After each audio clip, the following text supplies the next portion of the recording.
KWI ajak umat dukung Prabowo majukan Indonesia.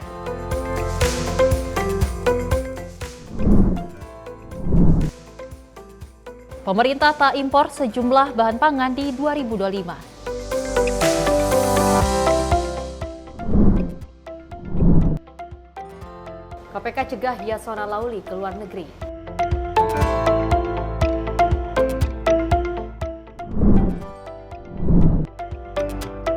Aksi premanisme di warung nasi.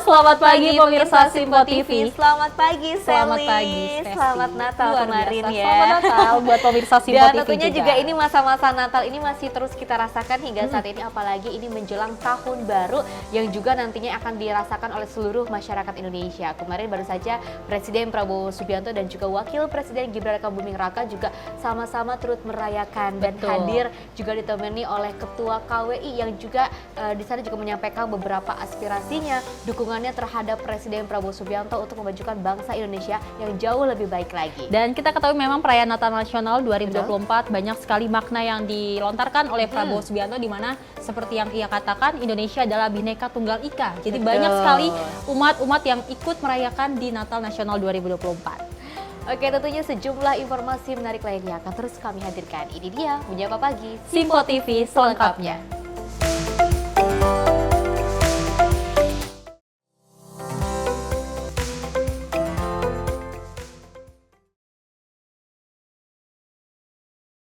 Ya, pemirsa, kita awali dengan berita utama dalam perayaan Natal Nasional 2024. Presiden Prabowo Subianto memaknai Natal ini sebagai bagian dari kepribadian Indonesia yang juga berbineka tetap satu jiwa. Dan Prabowo berharap perayaan Natal tahun ini memberikan rasa sejuk, damai, dan rukun bagi bangsa Indonesia. Presiden Republik Indonesia Prabowo Subianto menyampaikan sebuah makna Natal di Indonesia, di mana masyarakatnya berbeda tetapi memiliki satu jiwa yang saling menjaga dan menghormati untuk hidup rukun berdampingan. Hal itu Prabowo sampaikan di acara perayaan Natal Nasional 2024 yang dihadiri belasan ribu jemaat di Indonesia Arena GBK Senayan, Jakarta. Prabowo merasa bangga dan terhormat bisa berdiri di tengah-tengah perayaan Natal Nasional 2024 yang penuh dengan kehangatan dan juga kerukunan. Ia pun berharap kepada seluruh rakyat Indonesia dan juga para jajaran Kabinet Merah Putih untuk terus menjaga situasi kondusif demi keberlangsungan memberikan pengabdian dan pelayanan terbaik terhadap bangsa dan rakyat. Merayakan Natal ini sebagai bagian dari kehidupan kita, sebagai bagian dari kepribadian kita, bahwa bangsa Indonesia adalah bangsa yang beragam, bangsa yang penuh perbedaan, bangsa yang berbineka, tapi satu jiwa, satu kehendak, satu keinginan, yaitu keinginan kehendak untuk hidup rukun. Suatu kehebatan bangsa Indonesia, suatu kecemerlangan bangsa Indonesia adalah kita bisa bersatu, kita bisa hidup rukun, Bhinneka Tunggal Ika. Ini adalah kehebatan bangsa Indonesia. Di ruangan ini dan di mana-mana yang melihat acara ini, pasti banyak perbedaan. Ada yang berbeda agama, berbeda suku, berbeda adat, berbeda daerah. Tapi nyatanya kita semua hari ini merasa sejuk, merasa aman, merasa damai, merasa rukun. Dari Jakarta, tim redaksi Simpo TV melaporkan. Dan saat berpidato dalam acara perayaan Natal Nasional 2024, Presiden Prabowo Subianto menegaskan tak ada niatan untuk mempersulit hidup rakyatnya. Oleh karena itu, Prabowo meminta rakyat untuk bersabar, mengingat pemerintahannya baru berjalan 2 bulan. Dalam sambutannya di puncak perayaan Natal Nasional 2024, Presiden Prabowo Subianto mengatakan pemerintah tak memiliki niat sedikit pun untuk mempersulit kehidupan rakyat Indonesia. Prabowo pun mengatakan bahwa ia dan jajarannya merasa tidak ada hari libur bagi mereka untuk bekerja guna memberikan yang terbaik bagi rakyat. Oleh karena itu, sesuai dengan sumpahnya saat dilantik, ia akan menjalankan Undang-Undang Dasar 1945, Undang-Undang dan peraturan lainnya dengan sebaik-baiknya untuk bekerja, terutama menghadapi pihak-pihak yang merugikan negara. Untuk memimpin suatu pemerintah yang bersih, pemerintah yang akan menjaga kepentingan rakyat Indonesia. Tidak ada niat sedikit pun untuk kami mempersulit kehidupan rakyat Indonesia. Kami tidak pernah merasa bahwa ada hari libur bagi kami. Karena kami merasakan bahwa rakyat Indonesia harus mempunyai pemimpin-pemimpin yang bekerja keras, yang berpikir keras, yang ingin berbuat terbaik. Kami mungkin baru menjabat 2 bulan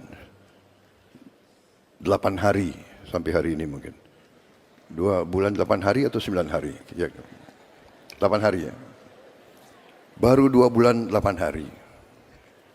Saya mohon waktu sebentar.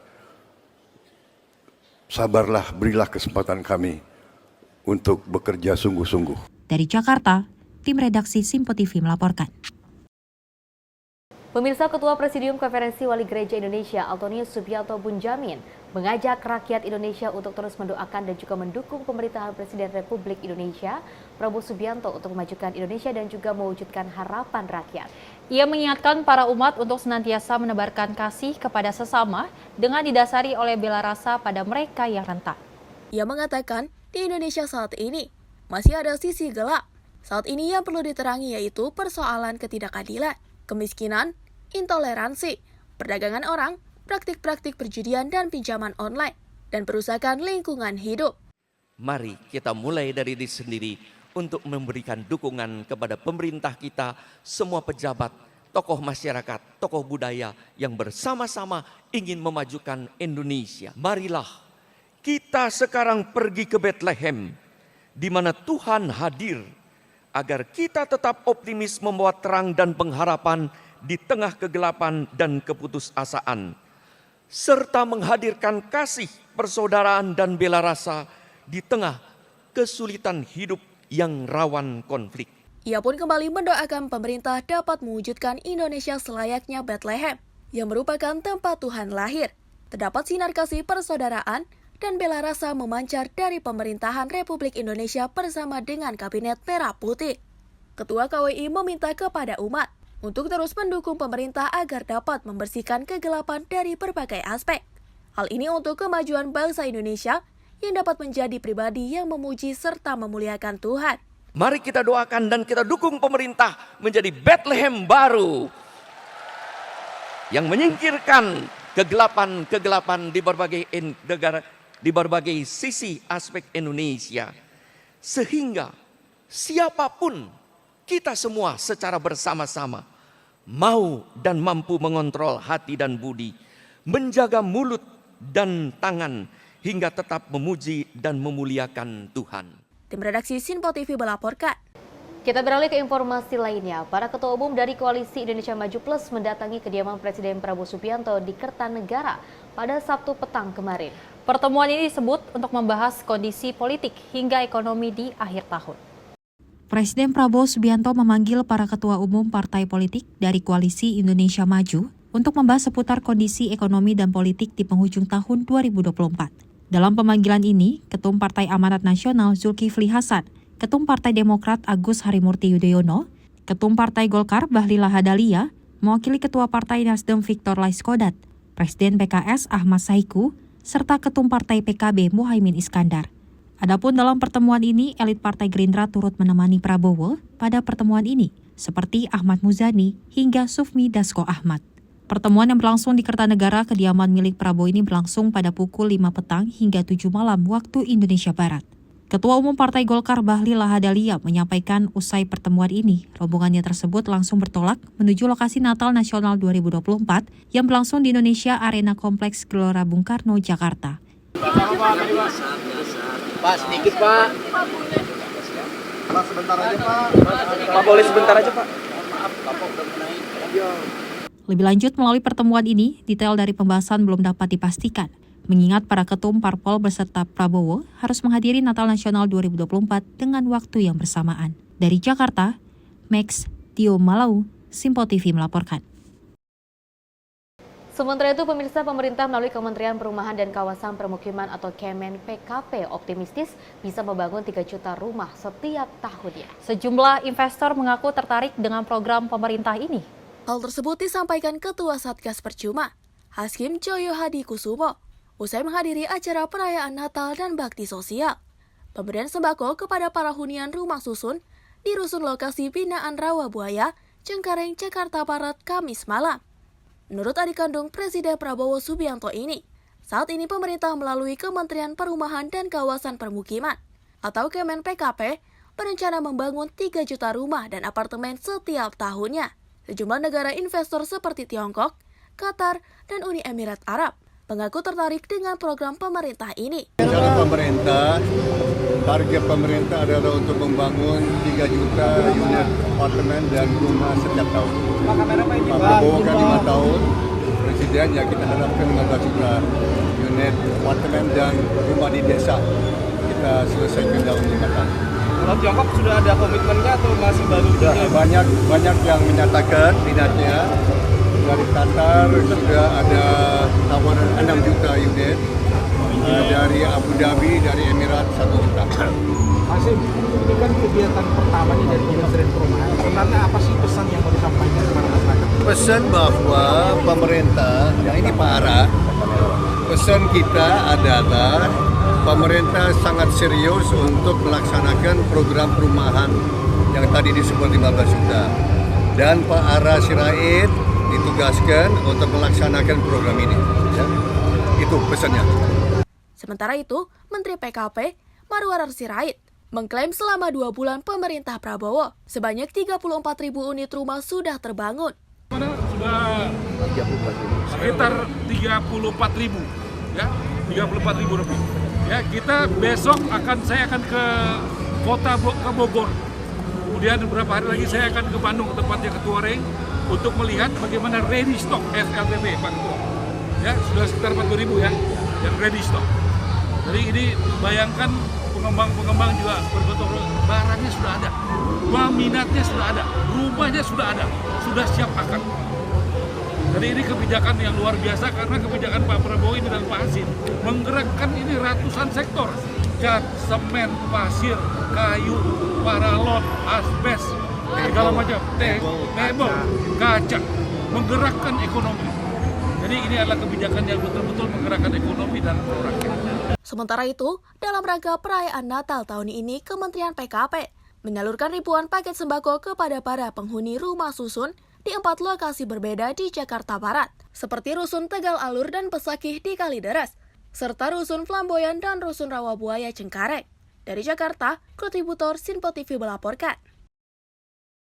Ya, Sally dan juga pemirsa terkait dengan adapun dipaparkan oleh Menteri PKP yang nanti juga akan menyediakan setiap tahunnya ada 3 juta rumah yang akan disediakan untuk seluruh masyarakat Indonesia. Seperti yang kita ketahui, cita dari Presiden Prabowo Subianto dan juga salah satu program yang ingin Prabowo Subianto wujudkan dan juga utamakan adalah untuk mengentaskan sebuah kemiskinan. Seperti itu. Presiden Prabowo Subianto juga sangat ingin melihat masyarakatnya hidup dengan sejahtera. Salah satunya adalah memiliki rumah yang layak. Betul, karena kita ketahui Vesi dan pemirsa di mana rakyat rakyat Indonesia sulit untuk mendapatkan Betul. rumah dengan harga yang memang kita ketahui cukup mahal. Dan ini menjadi program yang cukup membahagiakan masyarakat, Iya, di mana betul. memang akan setiap tahunnya 3 juta rumah dibangun untuk masyarakat Indonesia. Betul, dan mudah-mudahan ini bisa bermanfaat untuk masyarakat Indonesia. Tidak ada korupsi di situ ya. Semuanya karena rakyat dituntut oleh, ataupun pemerintah dituntut oleh rakyat untuk selalu bersih dalam mengembangkan tugasnya. Dan pemirsa, sejumlah informasi menarik lainnya akan terus kami hadirkan. Usai jeda berikut ini.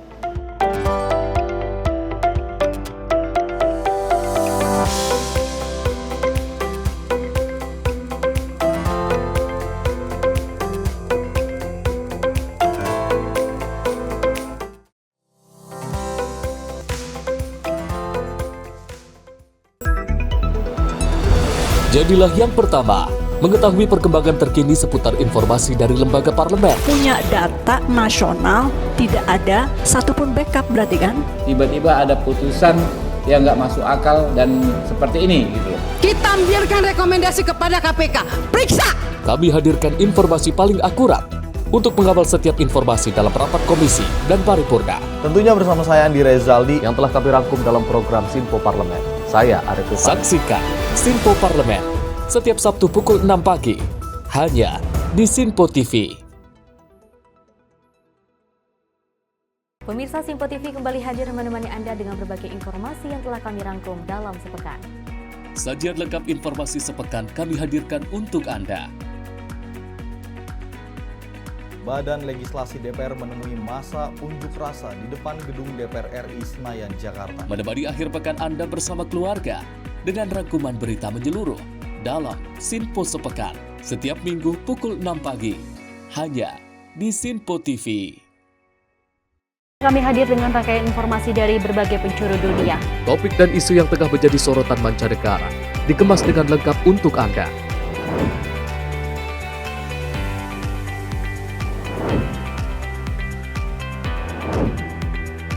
Peristiwa penting yang terjadi dari berbagai belahan dunia ini hadir dalam Sinpo Dunia setiap Senin hingga Jumat pukul 7:30 malam hanya di Sinpo TV. Halo pemirsa, kami kembali hadir dengan sejumlah informasi yang kami himpun dari berbagai penjuru dunia. Rangkaian informasi yang membuat akhir pekan Anda begitu bermakna. Sebuah kelompok di Afrika Selatan memberikan layanan pertunjukan film dengan tenaga surya. Berita yang menjadi sorotan media dari dalam dan luar negeri kami hadirkan untuk menemani pekan Anda dalam Sinpo Dunia Sepekan Sabtu dan Minggu pukul 9 pagi hanya di Sinpo TV.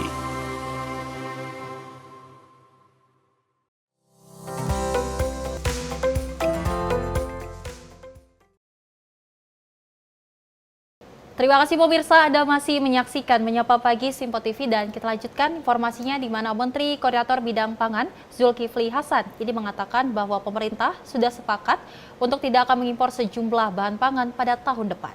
Dan Zulhas juga sempat menyebut ada 4 bahan pangan yang tidak akan diimpor, yakni beras jagung, gula, dan juga garam. Hal tersebut disampaikan langsung oleh Menteri Koordinator Bidang Pangan Zulkifli Hasan saat memberikan sambutan dalam acara Munas Dekopin tahun 2024 di Hotel Sultan Jakarta Pusat pada Jumat malam. Zulhas mengatakan bahwa Indonesia telah memutuskan untuk menyetop impor beras mulai tahun depan. Selain beras, bahkan ada 3 bahan pangan lainnya yang juga akan diberhentikan impor oleh pemerintah, yakni jagung, garam, dan gula. Hal ini dilakukan mengingat merupakan impian Presiden Prabowo Subianto agar Indonesia tidak bergantung kepada negara lain sehingga mampu menjadi negara maju pada 2045. Begitu Presiden kita berkunjung di G20 dan APEC, beliau pidato lagi, kita akan swasembada pangan pada tahun 2027. Ya kan? Berarti tinggal 2 tahun, Pak. Oleh karena itu kami, ya, kita punya tim yang kuat sekarang, alhamdulillah. Ada Menteri Pertanian yang tidak pernah lelah gitu, ada Menteri KKP, pokoknya tim kita kuat sekali, kompak. Oleh karena itu saya sudah memutuskan, Pak, tahun depan, karena rupanya yang memutuskan impor-impor ini Menko. Nah sekarang saya Menkonya. Kita sudah memutuskan, Pak Saan, tahun depan kita tidak impor beras lagi, Pak, tahun depan. 2024 importnya 3,6 juta. Bayangkan, tahun depan kita berani dululah tidak impor beras lagi tahun depan. Sudah putus Pak, nggak impor lagi. Tahun depan, Bapak-Bapak Ibu sekalian, kami sudah memutuskan tidak impor lagi jagung untuk konsumsi. Udah kita putuskan. Tahun depan kita sudah tidak impor garam lagi Pak, tahun depan. Kita putuskan. Dan tahun depan kita tidak impor gula lagi untuk konsumsi. Jadi sudah 4 item. Semangatnya begini Pak. Jadi besok kalau terpaksa jangan saya dimarahi. Kita semangatnya kita bisa dulu. Kita bekerja keras dulu Pak. Kerja habis-habisan dulu. Nanti kalau udah 6 bulan kurang baru kita pikirin. Kalau dulu semangatnya enggak, wah kita kan enggak mau ngimpor aja dulu. Itu. Kenapa kita lakukan gitu? Begini Pak, filosofinya kita ingin, Pak Prabowo, Pak Presiden pesan kepada kita ingin menjadi negara maju selambat-lambatnya 2045. Karena kita punya bonus demografi. Kalau 2040 lewat, sudah, kita terperangkap menjadi negara berkembang. Gitu. Jadi kita punya waktu kira-kira 13 tahun, 15 tahun paling lama. Dari Jakarta, Farizal, Roda Bayu, Sinpo TV melaporkan. Pemirsa, dari Wakil Menteri Koordinator Bidang Hukum dan HAM, Imigrasi dan Pemasyarakatan RI Oto Hasibuan meninjau langsung lapas narkotika kelas 2A di Bangli, Bali. Dan kunjungan ini bertujuan untuk memperkuat sumber daya manusia dan program pembinaan di lingkungan permasyarakatan. Wakil Menteri Koordinator Bidang Hukum, HAM, Imigrasi dan Pemasyarakatan RI Oto Hasibuan melakukan kunjungan kerja ke Lapas Narkotika Kelas 2A Bangli, Bali. Kunker dilakukan untuk meninjau secara langsung pelaksanaan program pembinaan yang ditujukan bagi warga binaan. Wamenko juga berkesempatan meninjau langsung beberapa fasilitas pembinaan di Lapas Narkotika Bangli, termaksud bengkel kerja, agrowisata Lapas Narkotika Bangli, blok hunian, layanan video call, hingga menyaksikan penampilan yel-yel dari peserta rehabilitasi Lapas Narkotika Bangli.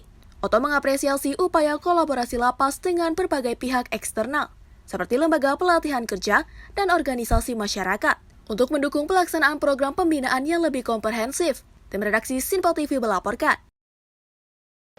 Sementara itu, Sekretaris Fraksi Gerindra DPR RI Bambang Haryadi resmi mendapatkan mandat sebagai Ketua Umum baru Dewan Koperasi Indonesia atau Dekopin berdasarkan hasil musyawarah nasional. Adapun setelah penetapan dirinya sebagai Ketua Umum, Bambang memastikan sektor koperasi gandeng semua pihak guna mendukung pertumbuhan ekonomi nasional ke depannya. Terpilihnya Bambang sebagai Ketua Umum yang baru berdasarkan kesepakatan aklamasi dari para peserta yang hadir. Hal itu karena dalam proses pemilihan, polisi Gerindra itu menjadi calon tunggal. Dilanjutkan Bambang, selain menunjukkan dirinya sebagai Ketua Umum, dalam mudas kali ini juga para peserta telah menyepakati untuk anggota DPR RI dari fraksi PDIP, Said Abdullah, sebagai Ketua Dewan Pengawas Dekopin. Salah satunya adalah peserta Munas memberikan mandat kepada saya untuk menjadi Ketua Umum Dekopin periode 2024-2029 dan kepada Bapak Said Abdullah selaku Ketua Dewan Pengawas juga sama di periode yang sama. Dan mudah-mudahan kita tujuan kita di dalam Munas Rekonsiliasi adalah menyatukan, karena seperti apa yang disampaikan oleh Bapak Presiden adalah sekarang tidak boleh lagi saatnya kita terpecah belah, adalah saatnya kita bersatu dan kita membenahi, bukan untuk menguasai ataupun untuk sebuah apalagi tudingan arogansi, bukan. Tapi kita prinsipnya bahwa koperasi adalah soko guru perekonomian Indonesia yang menjadi modal dasar kita kan. Bahkan kita semua tahu di era-era sebelumnya koperasi ini adalah tonggak perekonomian di tingkatan bawah. Dulu ada namanya Koperasi Unit Desa.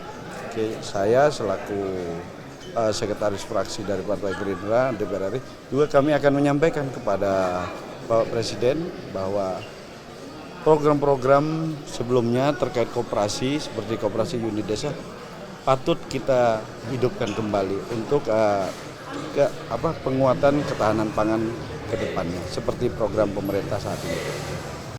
Dengan disahkannya kembali susunan kepengurusan yang baru, Bambang selaku Ketua Umum berharap tidak ada lagi perpecahan dalam Dekopin. Dia berharap seluruh pihak bisa menghormati hasil keputusan Munas Rekonsiliasi ini. Dari Jakarta, Max Diomalau, Sinpo TV melaporkan. Kita beralih ke informasi lainnya, pemirsa pimpinan dan juga anggota Komisi 3 DPR RI merilis catatan akhir tahun sepanjang kinerja 2024. Dari 469 laporan yang diterima oleh DPR RI, 149 diantaranya merupakan laporan pengaduan yang mayoritas berujuk kepada Mahkamah Agung. Sebanyak 469 laporan masyarakat yang diterima oleh Komisi 3 DPR RI sepanjang 2024. Pengaduan terkait Mahkamah Agung merupakan yang paling banyak dilaporkan. Ketua Komisi 3 DPR RI, Habibur Rahman mengatakan, pengaduan terhadap Mahkamah Agung yang diterima oleh Komisi 3 adalah terkait penanganan perkara, mafia peradilan, mafia pertanian, dan profesionalisme pelayanan publik. Habibur Rahman menilai ratusan aduan yang diterima Komisi 3 itu menunjukkan bahwa masyarakat telah menaruh kepercayaan besar terhadap DPR RI. Selain itu, seluruh aduan masyarakat tersebut juga sudah diteruskan oleh Komisi 3 DPR RI kepada mitra kerja yang bersangkutan dengan ketentuan dan prosedur yang berlaku. Sepanjang tahun 2024, Komisi 3 DPR RI menerima 469 laporan pengaduan masyarakat. Banyak laporan masyarakat tersebut menunjukkan bahwa masyarakat percaya dengan Komisi 3 untuk segera menindaklanjuti pengaduan tersebut. Seluruh pengaduan masyarakat tersebut telah Komisi 3 DPR RI teruskan kepada mitra dengan prosedur dan ketentuan yang berlaku untuk selanjutnya dapat ditindaklanjuti oleh mitra kerja terkait. Dari Jakarta, Sri Dewi Andayani, Mutia Anggiani, Sinpo TV melaporkan. Sedangkan itu Komisi 3 DPR RI mengungkapkan Kepolisian Republik Indonesia merupakan mitra kerja yang paling responsif dalam menangani aduan masyarakat sepanjang tahun 2024. Berdasarkan presentase yang dirilis oleh Komisi 3 DPR, tingkat responsivitas Kepolisian Republik Indonesia mencapai 94%. Ketua Komisi 3 DPR RI, Habibur Rahman, mengapresiasi kinerja Kapolri Jenderal Listio Sigit Prabowo yang telah memelihara keamanan dan ketertiban masyarakat dengan inovasi program dan operasi pengamanan yang efektif di berbagai kegiatan masyarakat, terutama dalam kegiatan besar. Komisi 3 DPR RI juga memberikan apresiasi kepada Kapolri yang dinilai telah memberlakukan sanksi tegas kepada oknum Polri yang melakukan pelanggaran. DPR pun meminta agar kepolisian juga dapat lebih responsif lagi dalam menindaklanjuti pengaduan masyarakat ke depannya. Tak hanya itu, Ketua Komisi 3 Habibur Rahman ini turut mengapresiasi akuntabilitas pemerintahan dan responsif dalam penegakan hukum di berbagai bidang, seperti sumber daya alam, narkotika, mafia tanah, dan judi online. Yang pertama, Komisi 3 DPR RI mengapresiasi akuntabilitas Polri dan responsibilitas dalam penegakan hukum di berbagai bidang seperti sumber daya alam, narkotika, mafia tanah, dan judi online. Kemudian kedua, Komisi 3 DPR RI memberikan apresiasi kepada Kapolri yang memelihara ketertiban keamanan masyarakat dengan inovasi program dan operasi pengamanan yang efektif di berbagai kegiatan seperti Pilpres, Pilkada, dan Hari Raya Keagamaan. Komisi 3 DPR RI memberikan apresiasi kepada Polri yang telah memberikan sanksi tegas kepada oknum yang melakukan pelanggaran dan meminta agar Kapolri kepolisian lebih responsif dan menindaklanjuti pengaduan masyarakat. Dari Jakarta, Sri Dewi Andayani, Mutia Anggiani, Sinpo TV melaporkan. Ya, Sally dan juga pemirsa, kita melihat bahwa Komisi 3 DPR RI ini telah mengevaluasi hasil kinerja dari 2024. Kita melihat bahwa hasilnya memang dari jajaran TNI Polri ataupun ke pihak kepolisian ini sangat responsif dalam mengadakan sebuah pengaduan dari masyarakat. Dan mudah-mudahan ini menjadikan sebuah pembelajaran seperti itu ya, tidak jumawa, tapi juga ini bisa membuktikan kepada seluruh masyarakat Indonesia untuk bisa lebih adil lagi, lebih damai lagi, dan juga bisa terus membantu masyarakat Indonesia yang membutuhkan. Betul, kita lihat memang dari presentase kepolisian ini mendapat 94%. Kita lihat memang banyak sekali aduan dari masyarakat dan ternyata direspon baik oleh pihak polisian, di mana memang di bawah pimpinan dari Listio Sigit ini kita berharap pihak polisian terus bekerja dengan baik untuk memberi aman bagi masyarakat Indonesia. Pemirsa, sejumlah informasi menarik lainnya akan terus kami hadirkan usai jeda berikut ini.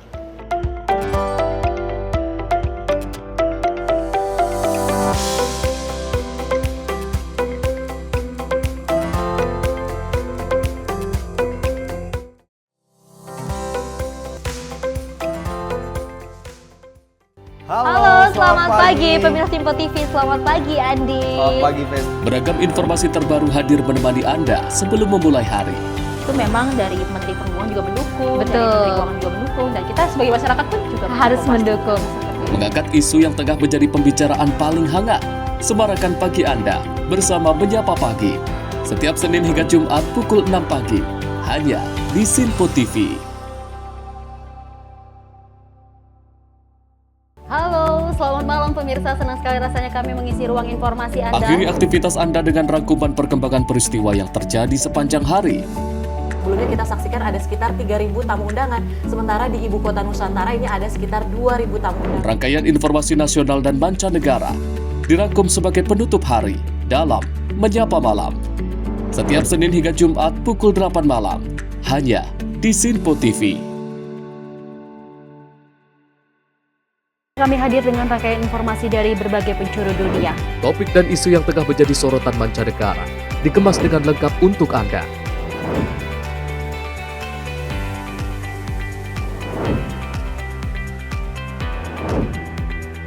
Peristiwa penting yang terjadi dari berbagai belahan dunia kini hadir dalam Sinpo Dunia setiap Senin hingga Jumat pukul 7:30 malam hanya di Sinpo TV. Halo pemirsa, kami kembali hadir dengan sejumlah informasi yang kami himpun dari berbagai penjuru dunia. Rangkaian informasi yang membuat akhir pekan Anda begitu bermakna. Sebuah kelompok di Afrika Selatan memberikan layanan pertunjukan film dengan tenaga surya. Berita yang menjadi sorotan media dari dalam dan luar negeri, kami hadirkan untuk menemani pekan Anda dalam Sinpo Dunia Sepekan, Sabtu dan Minggu pukul 9 pagi, hanya di Sinpo TV.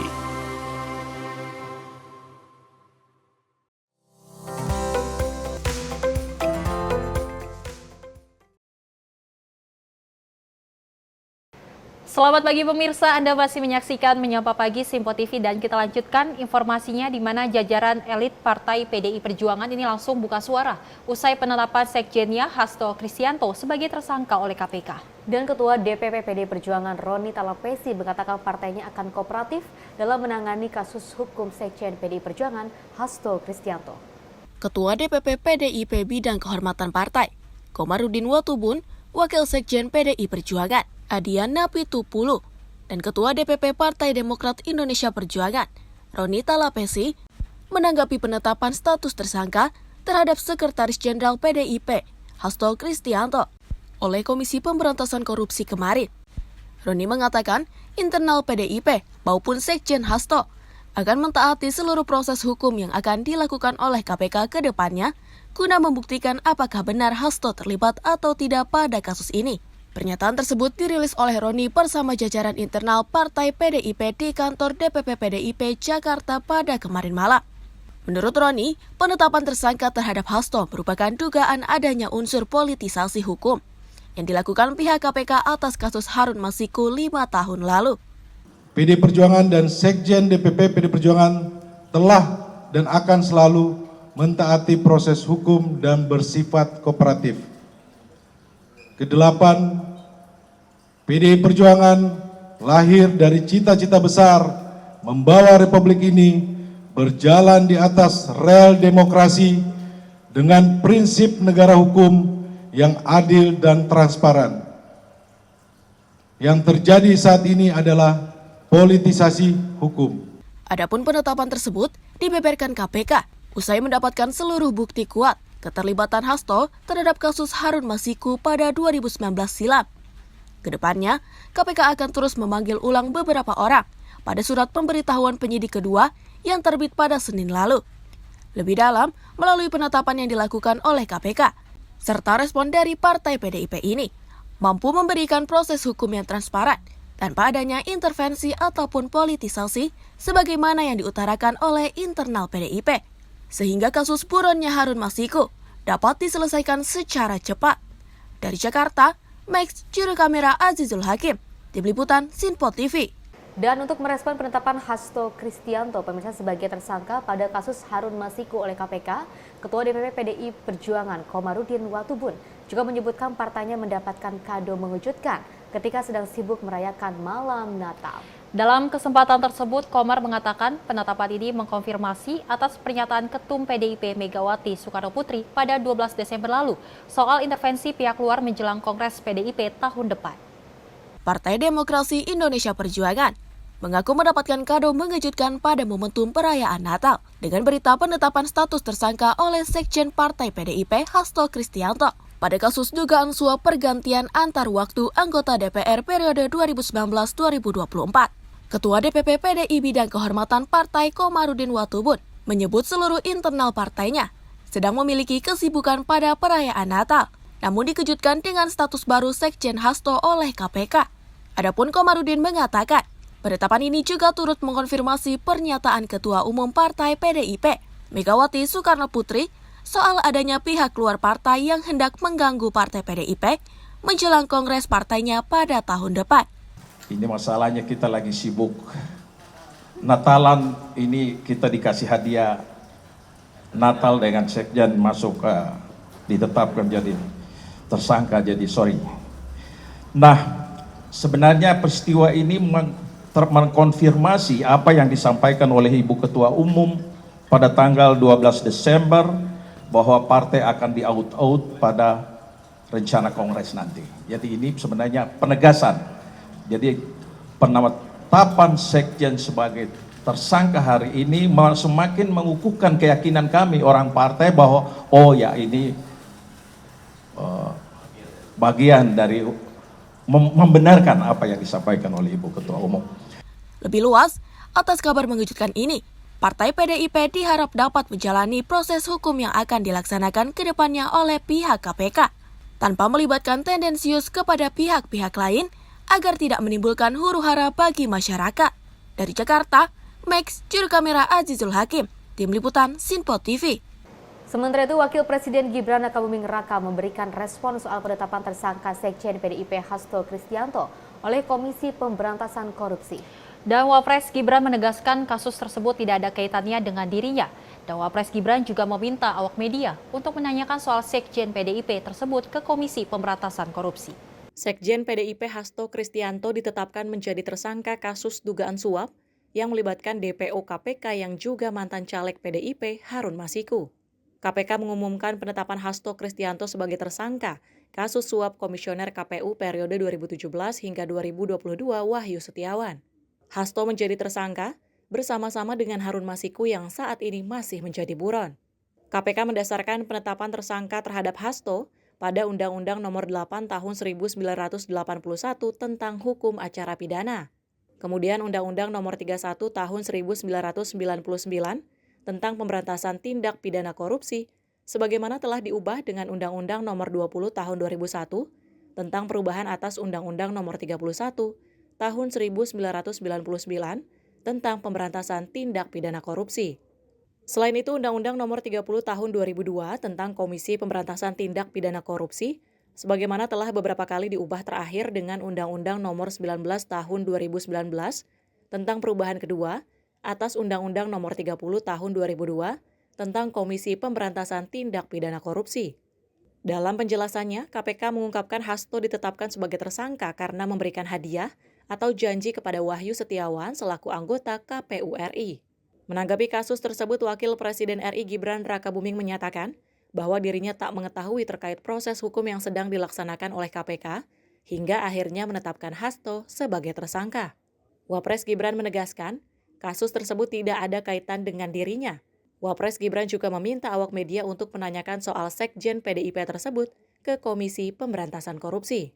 Hal tersebut disampaikan Wapres Gibran setelah meninjau perayaan Natal di GBI Keluarga Allah di Solo, Jawa Tengah pada Rabu 25 Desember 2024. Ditanyakan saya ya, karena dikait-kaitkan dengan tanya ke KPK, nggak ada kaitannya ya. Dari Solo, Jawa Tengah, kontributor Sinpo TV melaporkan.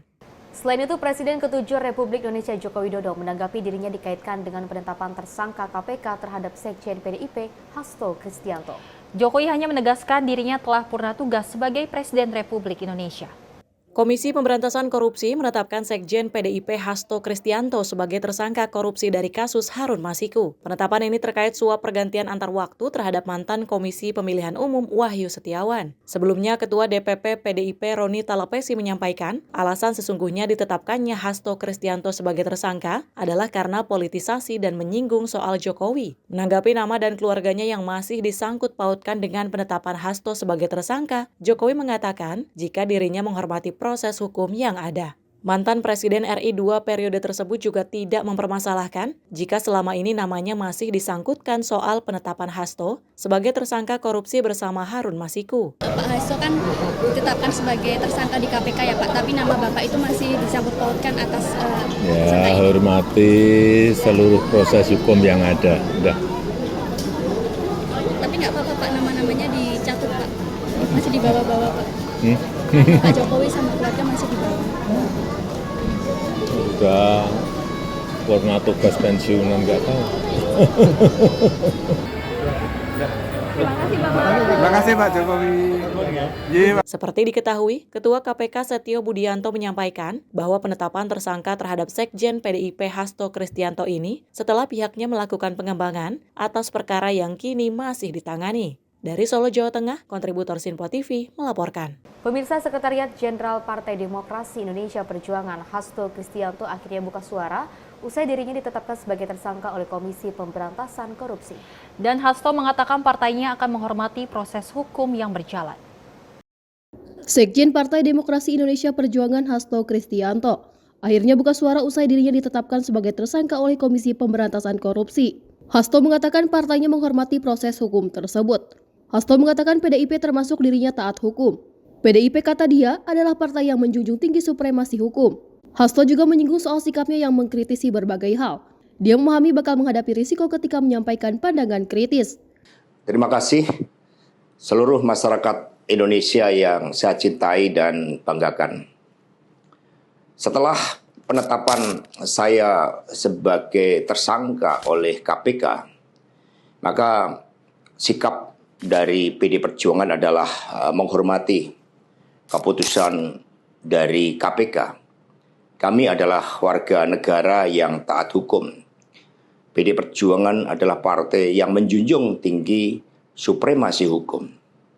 Sejak awal ketika saya mengkritisi bagaimana demokrasi harus ditegakkan, bagaimana suara rakyat tidak bisa dikebiri, bagaimana negara hukum tidak bisa dimatikan, dan bagaimana watak kekuasaan yang otoriter, yang menindas rakyatnya sendiri harus dihentikan. Saya sudah memahami berbagai resiko yang akan saya hadapi.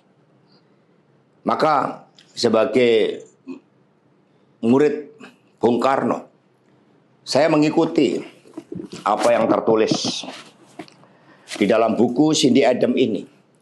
Inilah kitab perjuangan saya. Dan seluruh kader-kader PD Perjuangan sekarang memasuki tahap bab 9. Di mana Bung Karno ketika mendirikan PNI, prinsip yang dipegang adalah non-cooperation. Demi cita-cita Indonesia merdeka, demi rakyat berdaulat, bisa berserikat, berkumpul, dan menyampaikan pendapatnya, maka penjara pun adalah suatu jalan dan bagian dari pengorbanan terhadap cita-cita.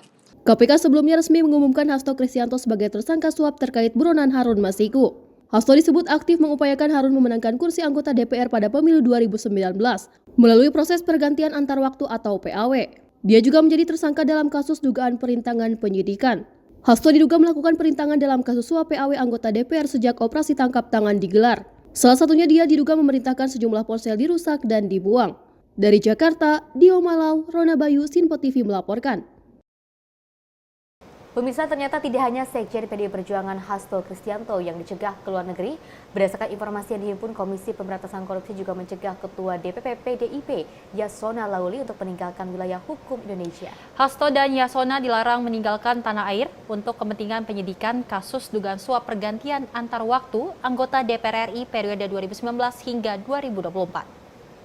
Langkah pencegahan tertuang dalam Surat Keputusan Nomor 1757 Tahun 2024 tentang larangan bepergian ke luar negeri. Tindakan larangan bepergian ke luar negeri dilakukan lantaran keberadaan Hasto dan Yasona di Indonesia dibutuhkan untuk kepentingan proses penyidikan. Keduanya dicegah ke luar negeri selama 6 bulan. Disampaikan bahwa pada tanggal 24 Desember tahun 2024, Komisi Pemberantasan Korupsi telah mengeluarkan Surat Keputusan Nomor 1757 Tahun 2024 tentang larangan bepergian ke luar negeri terhadap 2 orang warga negara Indonesia, yaitu YHL dan HK. Larangan bepergian ke luar negeri ini terkait penyidikan dugaan tindak pidana korupsi, pemberian hadiah atau janji terkait penetapan anggota DPR RI terpilih 2019 sampai dengan 2024. Tindakan larangan bepergian ke luar negeri tersebut dilakukan oleh penyidik karena keberadaan yang bersangkutan di wilayah Indonesia dibutuhkan dalam rangka proses penyidikan dugaan tindak pidana korupsi sebagaimana tersebut di atas. Keputusan ini berlaku untuk 6 bulan ke depan. Untuk diketahui bahwa pertanggal 9 Januari 2020, Komisi Pemberantasan Korupsi melakukan penyidikan untuk perkara sebagaimana tersebut di atas dan telah menetapkan Saudara HM sebagai tersangka. Proses penyidikan saat ini berkembang dengan penetapan tersangka HK sebagaimana yang telah diumumkan tadi sore oleh Komisi Pemberantasan Korupsi. Diketahui sebelumnya, Komisi Pemberantasan Korupsi menetapkan Sekjen PDIP, Hasto Kristianto, sebagai tersangka tindak pidana suap atau gratifikasi pergantian antar waktu calon legislatif periode 2019-2024 Harun Masiku. Selain itu, Sekjen PDIP juga ditetapkan atas tindak pidana perintangan penyidikan pelarian buron Harun Masiku. Dari Jakarta, Dio Malau, Rona Bayu, Sinpo TV melaporkan.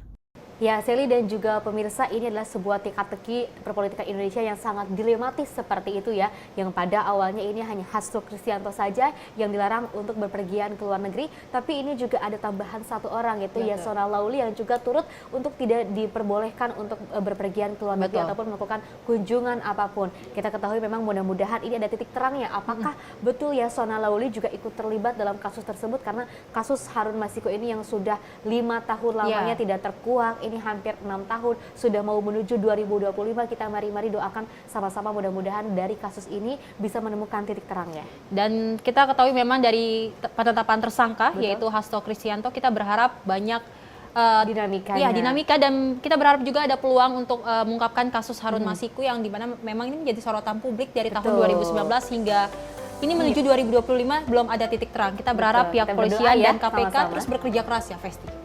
Oke, pemirsa, sejumlah informasi menarik lainnya akan terus kami hadirkan usai jeda berikut ini.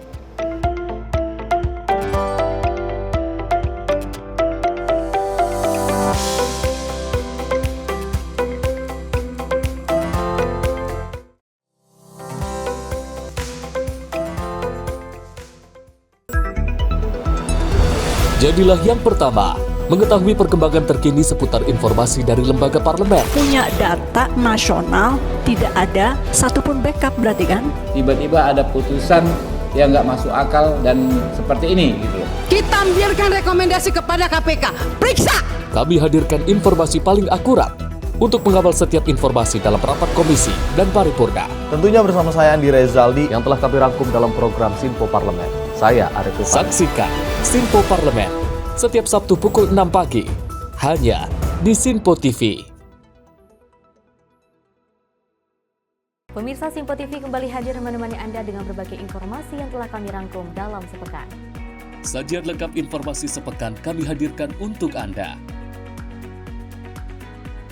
Badan Legislasi DPR menemui masa unjuk rasa di depan gedung DPR RI Senayan, Jakarta. Menemani akhir pekan Anda bersama keluarga dengan rangkuman berita menyeluruh dalam Sinpo Sepekan setiap minggu pukul 6 pagi hanya di Sinpo TV.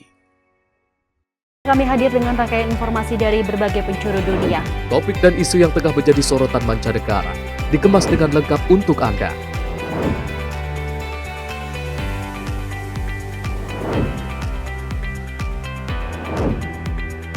Peristiwa penting yang terjadi dari berbagai belahan dunia ini hadir dalam Sinpo Dunia setiap Senin hingga Jumat pukul 7:30 malam hanya di Sinpo TV.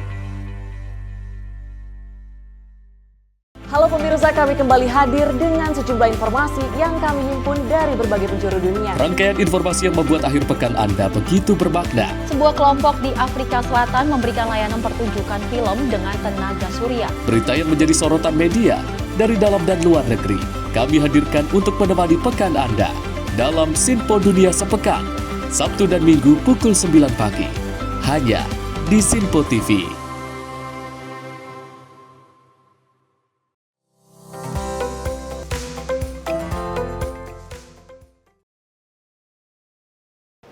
Masih bersama kami pemirsa dalam Menyapa Pagi Sinpo TV, dan tentu di menjelang tahun baru Festi banyak sekali hal-hal yang diperingatkan oleh pihak polisian. Peristiwa yang terjadi. Dan salah satu di mana sejumlah bus pariwisata yang menggunakan klakson telolet terjaring razia oleh petugas gabungan Dinas Perhubungan dan Polres Cimahi di objek wisata Lembang, Kabupaten Bandung Barat, Jawa Barat. Dan petugas pun memberikan tindakan tegas dengan cara mencabut kabel penghubung klakson telolet tersebut serta tindakan penilangan. Petugas gabungan dari Dinas Perhubungan dan Satlantas Polres Cimahi melakukan operasi terhadap kendaraan bus pariwisata yang menggunakan klakson telolet di objek wisata Lembang, Kabupaten Bandung Barat, Jawa Barat. Satu persatu bus diperiksa di bagian depan dekat setir bus. Alhasil petugas menemukan sejumlah bus pariwisata yang menggunakan klakson telolet. Petugas gabungan pun memberikan tindakan tegas dengan cara mencabut kabel penghubung klakson telolet tersebut. Sebab penggunaan klakson sudah tertuang dalam Peraturan Pemerintah Nomor 55 Tahun 2012 tentang kendaraan. Tak hanya itu, petugas kepolisian memberikan penilangan terhadap bus yang memakai klakson telolet.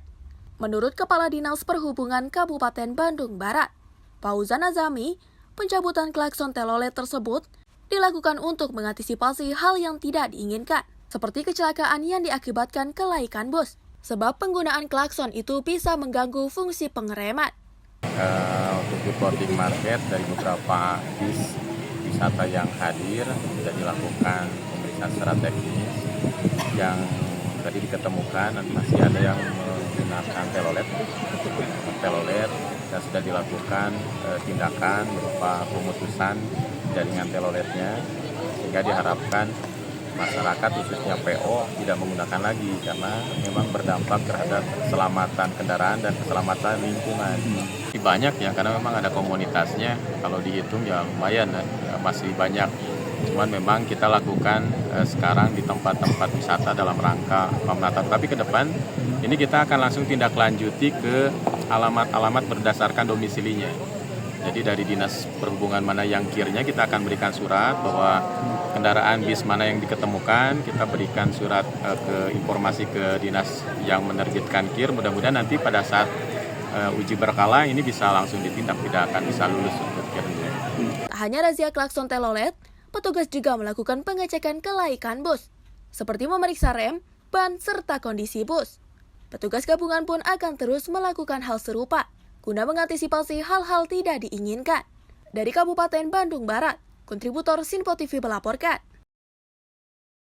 Pemirsa, 2 pelaku sindikat penyalur tenaga kerja migran ilegal berhasil ditangkap anggota Polres Bogor Kota. Keduanya diduga sebagai bagian dari jaringan internasional perdagangan orang yang mencari pekerja asal Indonesia untuk dipekerjakan secara ilegal ke Timur Tengah. Polresta Bogor Kota berhasil menggagalkan tindak pidana perdagangan orang. 2 penyalur pekerja migran ilegal ditangkap polisi saat menggerebek lokasi penampungan di salah satu apartemen di Jalan Soleh Iskandar, Tanah Sereal, Kota Bogor. Kedua pelaku yang berinisial MK asal Bogor dan MZL yang berasal dari Tangerang. Keduanya berperan sebagai penampung dan koordinator pengiriman korban. Dalam operasi tersebut, polisi berhasil mengamankan 8 korban yang seluruhnya wanita. Ditemukan dalam kondisi siap diberangkatkan secara ilegal ke Qatar dan Uni Emirat Arab. Terungkapnya kasus TPPO ini setelah polisi mendapat laporan dari Kementerian Perlindungan Pekerja Migran Indonesia yang mendapatkan informasi adanya terkait penampungan calon pekerja migran ilegal ke Uni Emirat Arab dan Qatar di wilayah Kota Bogor. Dari 8 orang calon TKW ilegal itu berasal dari berbagai daerah di Indonesia, seperti Sumbawa, Karawang, Lampung, dan Purwakarta, di mana para korban diduga direkrut dengan janji pekerjaan sebagai TKW. Modus yang dipakai pelaku kepada korban diminta pelaku untuk memfoto dirinya dan juga memvideokan perkenalannya. Kemudian disampaikan kepada calon majikan yang ada di Uni Emirat Arab dan Qatar. Dari Polresta Bogor Kota bersama dari Kementerian Perlindungan Pekerja Migran Indonesia melaksanakan press release terkait dengan keberhasilan bersama antara pihak Kementerian Perlindungan Pekerja Migran Indonesia bersama dengan Polri, khususnya Polresta Bogor Kota, dalam menggagalkan tindak pidana perdagangan orang. Hal ini merupakan tindak lanjut dari atensi Bapak Presiden Republik Indonesia Astacita 100 hari Bapak Presiden Republik Indonesia Prabowo Subianto dan juga Bapak Kapolri Bapak Listio Sigit Prabowo, bahwa kita mendapatkan informasi dari pihak Kementerian Perlindungan Pekerja Migran Indonesia ada 8 orang yang ditampung di apartemen Bogor Valley di Jalan Soleh Iskandar. 8 orang ini ada dari berbagai wilayah di Indonesia, di antaranya ada dari Sumbawa, ada dari Purwakarta, ada dari Cianjur, ada dari Bogor, ada dari Bekasi, ada dari Lampung. Para tersangka TPPO terjerat dalam pasal 4 atau pasal 10 Undang-Undang Republik Indonesia Nomor 21 Tahun 2007 tentang pemberantasan tindak pidana perdagangan orang dengan pidana penjara paling singkat 3 tahun dan paling lama 15 tahun dan pidana denda paling sedikit 120 juta rupiah dan paling banyak 600 juta rupiah. Dari Kota Bogor, kontributor Sinpo TV melaporkan. Sementara itu, pemirsa, sepasang kekasih sedang berkendara sepeda motor melewati bantaran banjir Kanal Timur Durensawit, Jakarta Timur, dibegal oleh 6 orang laki-laki tak dikenal. 6 orang pelaku langsung memepet korban dan melukai kedua korban dengan samurai, serta merampas kendaraan korban dan melarikan diri. Sedang berkendara melewati bantaran banjir Kanal Timur Durensawit, Jakarta Timur. Sepasang kekasih dibegal oleh 6 orang laki-laki tak dikenal dengan berkendara 2 motor. Kedua korban dipepet para pelaku dan langsung mengambil kendaraan korban. Kedua korban yang berusaha mengamankan kendaraan motornya ini terluka akibat terkena senjata tajam jenis samurai milik pelaku. Pelaku pun langsung membawa kabur kendaraan motor milik korban. Korban yang terluka parah berteriak minta tolong dan langsung dibawa warga yang melintas ke rumah sakit. Mereka saya lagi di rumah empok saya tuh. Pas ada orang teriak-teriak. Saya pikir kan orang pacaran berantem tuh. Udah saya biasa aja. Pas lihat ceweknya lari ke sini, saya baru ceweknya doang tuh saya lihat. Nah baru cowoknya di belakang teriak-teriak, bang tolong dibegal gitu kan. Udah sampai sini dia nih tadi pas saya nongkrong di sini. Terus pengakuan korban dibegal, apa yang diambil? Nah itu sih belum sempat nanya. Terus leher korban lukanya di mana? Nah kalau tangan kiri nih udah mau putus, nggak kulitnya aja. Yang kanan sih luka juga, cuman tajam juga, dalam juga lah gitu. Yang laki-laki, kalau yang perempuannya luka juga nggak? Yang perempuannya dia luka di kelingking. Oh di kelingking. Oh gitu ya. Jadi nggak kenal bang, warga mana? Nggak kenal. Kayaknya sih pun orang sini pak. Kalau orang sini kayaknya nggak mungkin berani sih lewat sini kalau udah malam. Emang kondisi jalan ini gelap begini bang? Gelap kayak gini. Anggota Kepolisian Sektor Durensawit yang menerima laporan masyarakat langsung mendatangi lokasi kejadian dan rumah sakit untuk melakukan pemeriksaan dan penyelidikan lebih lanjut. Dari Jakarta, kontributor Sinpo TV melaporkan.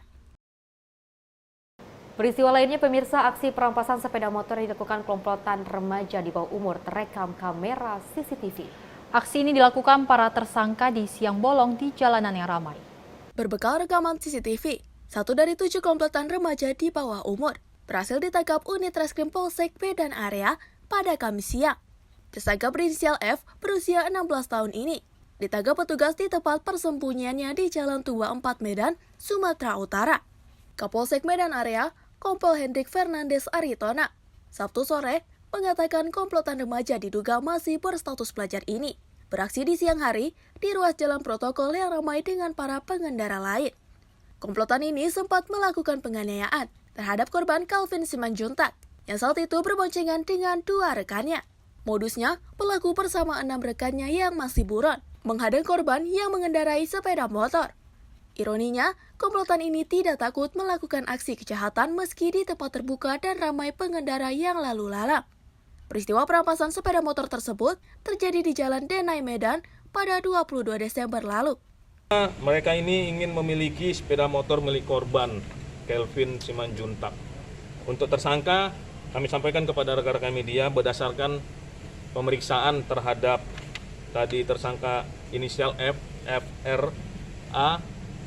Di sini ada 7 orang yang baru kami amankan, baru 1 orang.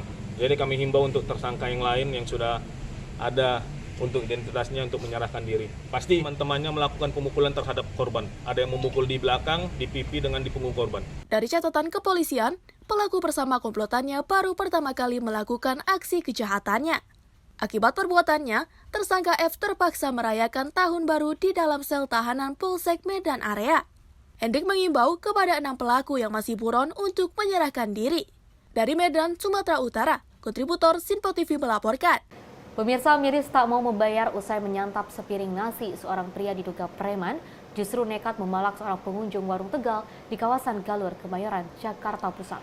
Ironisnya pemirsa, pelaku yang membawa sebilah pisau juga memaksa menaiki sepeda motor korban yang hendak pulang ke rumah sambil mengancam akan memecahkan kaca warteg dengan batu. Pria diduga preman ini sengaja direkam anak pemilik warteg karena perbuatannya telah meresahkan banyak orang. Tak hanya tidak mau membayar sepiring nasi yang telah disantapnya, pria ini bahkan nekat memalak seorang pengunjung warteg. Ironisnya, gagal mendapatkan uang dari korban. Pelaku kemudian memaksa menaiki sepeda motor korban yang hendak pulang ke rumah, sambil mengancam akan memecahkan kaca warteg dengan batu. Aksi pemalakan ini terjadi di sebuah warteg alias warung Tegal, di kawasan Perempat Galur, Kemayoran, Jakarta Pusat malam tadi. Korban mengaku sangat ketakutan dengan ulah pelaku, yang meminta uang dengan cara paksa, sambil menunjukkan sebilah pisau di punggungnya. Lantaran tidak lagi mengantongi uang, korban pun tidak memberikan sepeser pun. Namun pelaku justru nekat menaiki sepeda motor korban saat hendak pulang ke rumah. Sempat was-was sepeda motornya dirampas. Pelaku akhirnya turun di lampu merah Galur dan melanjutkan dengan berjalan kaki. Ya makan nih, nggak mau bayar. Makan nggak mau bayar nih. Kalau menurut saya kalau nggak bayar nggak punya duit ya sudah, aku ikhlasin. Tapi ternyata dia malah ke semua pemakan semua, yang makan yang dipalakin. Mintanya berapa duit, Pak? Ya karena 30.000. Pelakunya itu berapa orang nih, Pak? Pelakunya sebenarnya komplotannya banyak, cuman kan dibagi-bagi. Kemarin cuma 1 orang sini. Cuman dia bawa senjata tajam juga, melempar batu. Ya, jenis pisau dapur juga. Kalau semalam itu berapa orang? 2 orang? Yang malak 1 orang. 1 orang. Itu yang dibonceng itu kan mau malak itu, mau begal motornya itu. Harapannya ya cepat ketangkep, biar nggak merasakan masyarakat juga, pedagang aman. Atas kejadian tersebut, pemilik warteg mengaku resah. Terlebih, pelaku kerap datang bergerombol dengan rekan-rekannya. Pemilik warteg takut jika aksi premanisme di tempat usahanya itu akan berdampak pada sepinya pengunjung. Saya kan lagi buru-buru, ya kan Pak. Terus dia kan orang lagi makan, dia mau bayar. Dia maksa bos yang punya warung. Dia suruh bayarin jam itu mintanya 30.000. Kan saya bilang kan nggak ada duit gitu ya kan. Karena kan sisanya kan 3.000. Dianya nggak mau, maksa dianya. Oh, awalnya kita bayarin jam? Iya. Nah, terus dia kelihatan mabuk atau gimana? Kalau dia kayaknya cuman malu doang sih, kelihatannya sih orang ngopat kayaknya. Iya. Tapi dia bawa sajam gitu, kelihatannya bukan enggak? Kayaknya sih nggak keluarin. Malah sempat lemparin batu, saya pulang. Iya. Oh, karena pas udah dikasih itu? Udah dikasih 20. Kan saya kan udah kasih 20, dia maksa mintanya 30. Kan saya kan nggak mau. Kan saya mau pulang. Mau pulang, kayaknya mau ngikut ke motor. Berbekal laporan dari korban, aparat Reskrim Polsek Kemayoran malam tadi langsung mendatangi lokasi kejadian. Sayangnya, polisi kesulitan mengidentifikasi pelaku lantaran tidak ada yang mengenal sosok dan asal-usul pelaku. Dari Jakarta, kontributor Sinpo TV melaporkan. Informasi lainnya, Satuan Tugas Sapu Bersih Pungutan Liar atau Satgas Saber Pungli Jawa Barat melakukan operasi tangkap tangan terhadap para pelaku pungutan parkir liar di kawasan Kebun Binatang Bandung, Jalan Taman Sari, Kota Bandung. Terdapat 8 orang berhasil diamankan saat melakukan pungutan di area parkir liar, tepatnya di atas trotoar Jalan Taman Sari, Bandung. Inilah aksi petugas saber pungli sedang melakukan razia sejumlah juru parkir atau jukir ilegal yang mencoba melarikan diri saat hendak diciduk oleh tim Satgas Saber Pungli. Namun, jukir ilegal tersebut berhasil diciduk dan dimasukkan langsung ke dalam mobil patroli Satgas Saber Pungli. Terdapat 8 jukir ilegal yang diamankan dan dibawa Sekretariat Satgas Saber Pungli Jabar untuk dimintai keterangan. Sejumlah uang pun serta peluit diamankan dari para jukir ilegal tersebut sebagai barang bukti. Menurut Ketua Satgas Saber Pungli Jabar, Kombes Pol Rinto Prastowo, OTT tersebut sebagai bentuk tindak lanjut adanya laporan pungli, terutama pada pengunjung yang hendak ke kebun binatang. Pihaknya kini tengah melakukan pengembangan terkait aliran uang yang disetorkan hasil dari pungli tersebut. Pasalnya, area Jabar termasuk Kota Bandung, yang menjadi tempat tujuan para wisatawan harus aman dan nyaman. Yang ada di Bandung Zoo, khususnya terkait dengan tarif parkir yang mungkin masyarakat menganggap bahwa nilainya cukup besar daripada peraturan daerah yang ada, dan oknum yang melakukan tindakan kegiatan pungli ini memanfaatkan jalan trotoar yang ada di seputaran Bandung Zoo, sehingga ini akan mengakibatkan ketidaktertiban dan kemacetan lalu lintas. Sementara pihak Bandung Zoo dan pemerintah daerah telah menyiapkan kantong parkir, yaitu diantaranya kantong parkir yang ada di Sabuga. Dan dari kegiatan tersebut ada beberapa oknum yang kita sudah amankan dan ada barang bukti yang sudah kita amankan. Yang jelas kegiatan ini adalah kegiatan yang tidak patut untuk kita budayakan. Para oknum tersebut mengarahkan pengunjung kebun binatang untuk parkir kendaraan di atas trotoar Jalan Taman Sari. Bahkan pengunjung pun langsung digetok harga untuk membayar parkir hingga Rp35.000. Pihak kepolisian memastikan akan terus menertibkan pungli parkir liar, terutama di dekat kawasan wisata. Pasalnya kegiatan pungli tersebut dinilai berdampak pada kunjungan wisata, terutama di masa libur saat ini. Dari Bandung, kontributor Sinpo TV melaporkan. Kawasan wisata Puncak memang menjadi primadona bagi para pelancong wisatawan. Tak heran jika tidak mengetahui jalan arah ke tempat puncak lantaran tak ingin kejebak macet. Banyak wisatawan yang juga memilih menggunakan joki penunjuk jalan alternatif. Namun di balik itu pemirsa, para joki cukup merugikan. Pasalnya sang joki kerap menarif jasa mereka dengan harga tak masuk akal. Lantas bagaimana menurut masyarakat tentang keberadaan joki di kawasan wisata Puncak Bogor ini? Dan berikut informasinya untuk Anda. Maksudnya kalau Bapak emang ngomong 850.000, mending saya jalan sendiri. Iya. Saya juga udah 2 jam udah muter-muter sih Pak. Saya nggak mau juga sih iniin Bapak sih sebenarnya. Joki alias pemandu atau penunjuk arah bagi wisatawan yang ingin berlibur di kawasan wisata Puncak. Sangat dibutuhkan sebagian wisatawan yang kurang paham jalan alternatif untuk menghindari kemacetan di kawasan wisata Puncak. Seperti baru-baru ini viral di media sosial, seorang pengemudi terlibat adu mulut dengan seorang joki yang meminta bayaran cukup fantastis, ya Rp800.000 dari Simpang Gadok hingga Tugu Utara melalui jalan alternatif Mega Mendung. Padahal sejak awal sang joki menawarkan jasanya tidak meminta tarif. Untuk itulah, wisatawan asal Jakarta ini meminta sang joki untuk mengantarkannya ke kawasan Puncak. Namun, setelah tiba di wilayah Tugu Utara, pengemudi perempuan yang sempat viral di media sosial ini kaget karena bayaran joki sangat tidak masuk akal. Meski wisatawan sudah membayar total Rp250.000. Gara-gara inilah, wisatawan langsung memposting di media sosial hingga viral di mana-mana. Alhasil, sang joki jadi berurusan dengan polisi karena dinilai telah melakukan kegiatan pungli. Usai ditangkap, warga masyarakat pun berkomentar. Keberadaan joki di kawasan wisata Puncak ini cukup meresahkan. Bahkan ada warga yang meminta agar joki ditindak tegas. Pariwisata di daerah Puncak ya, seenggaknya untuk pihak kepolisian tolong dibenahi. Karena di Puncak itu kan banyak wisata, tempat wisata, jadi bisa merugikan pendapatan daerah Kabupaten Bogor juga. Menurut Bapak adanya joki membantu nggak Pak? Kalau nggak ditarif ya sangat membantu. Kalau ditarif itu kita keberatan. Saya keberatan jika jokinya meminta tarif yang sangat besar. Tetapi dengan adanya joki sebenarnya sangat membantu kami. Kami tidak mengalami kemacetan, bisa cepat sampai. Tapi sekali lagi jika tarif joki tadi sampai 850.000 kami keberatan. Sebelumnya, viral di media sosial terkait adanya joki di kawasan wisata Puncak, meminta bayaran jasa penunjuk arah pada saat kawasan wisata Puncak mengalami kemacetan. Sang joki yang tahu jalan alternatif meminta bayaran sebesar Rp850.000. Sementara itu, wisatawan sudah membayar sebesar Rp250.000. Dari Bogor, kontributor Sinpo TV melaporkan.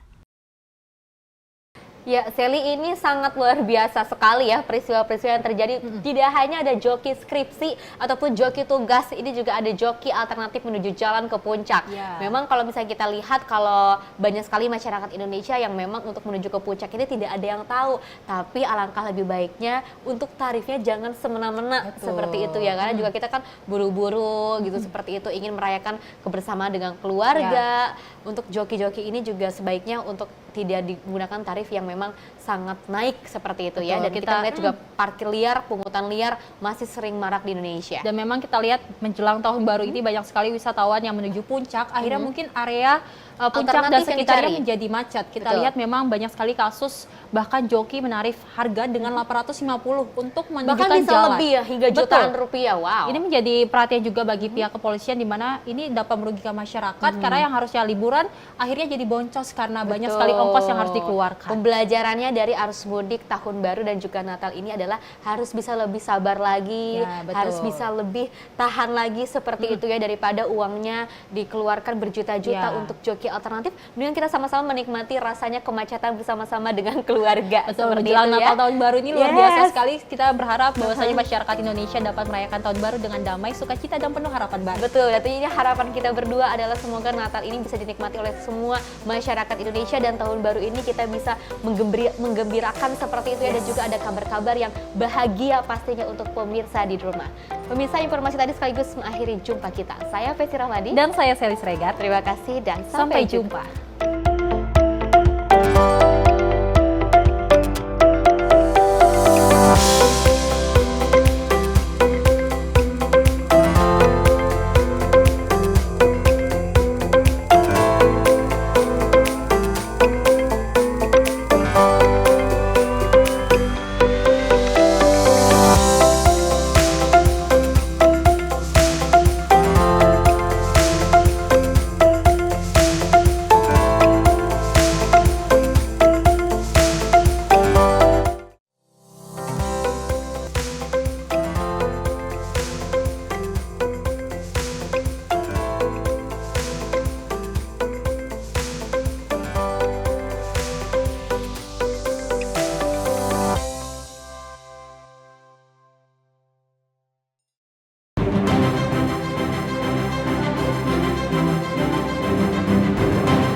Simpo TV, News, Sport, Entertainment.